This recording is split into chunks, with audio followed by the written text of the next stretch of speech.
Dad called me on Memorial Day of 1968 and told me I had gotten a letter from the draft board, and I remember his words exactly as he said, Uncle Sam wants you.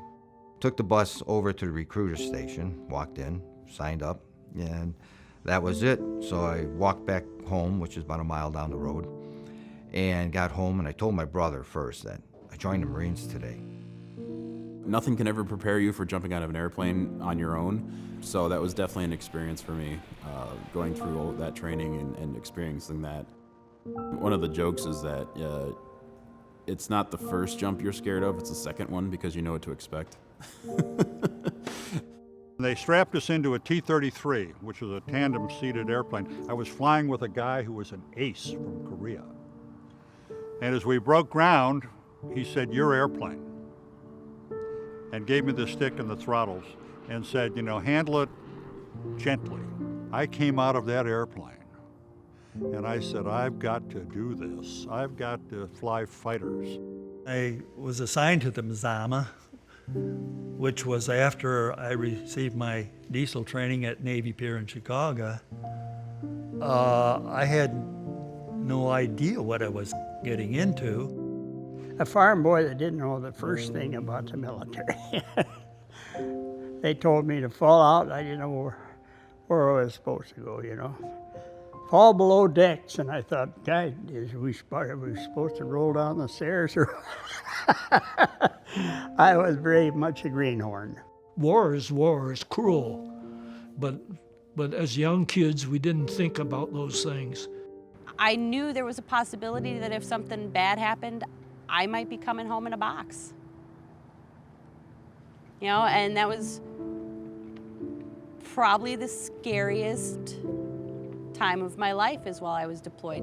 In the war, it was amazing because the people who trained the troops were never trained to be teachers.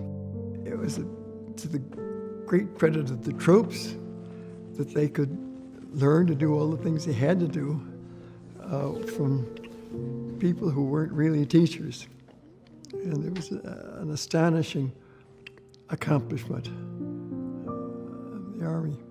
When Pearl Harbor broke out and when I was taken into the service by the selective service system, I left the southern Wisconsin farm that I was on, and as 19 years old, was thrust into an infantry organization, and then after that became a combat medic, and I had no medical school at that particular time.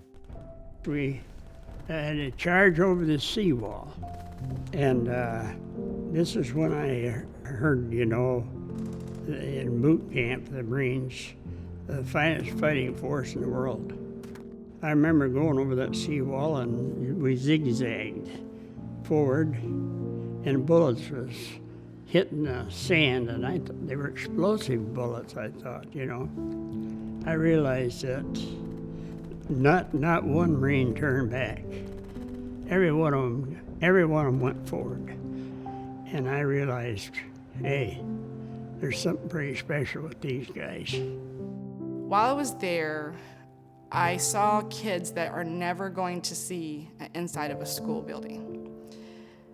Are never gonna say, can I be a teacher, or can I play outside with my friends? We were stationed out of Tuzla Air Base, northwest of Sarajevo, where all the action was. One of the worst areas was called Sniper Alley down there. That's probably where I had my worst time. I saw some things. I guess if I had anything good to say about my experience over there was seeing the smile on a boy's face, a Snickers bar, what that brought to that kid's face, it's the biggest smile, like, I think you just gave him $1 million.